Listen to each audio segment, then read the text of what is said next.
নমস্কার। আজ আবার অন্য কিছু। এই যে ভেনগুলো দেখছো মাসেলের ওপরে, এগুলো কিন্তু কোনো এল-আর্জিনাইন বা এল-সিট্রিলাইন খেয়ে না, কোনো সাপ্লিমেন্ট বা কোনো কিছু মেডিসিন খেয়ে না। তোমাদের মতো 6টা-8টা মেডিসিন কেনার এদের পয়সা নেই।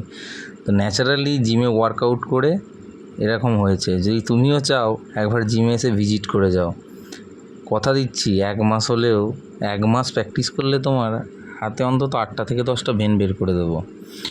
আর গার্জেনদের উদ্দেশ্যে বলছি, আপনার বাচ্চাদেরকে একদম ছোটোবেলা থেকে চাইলে ন্যাচারাল খাবার খাওয়াবার চেষ্টা করুন।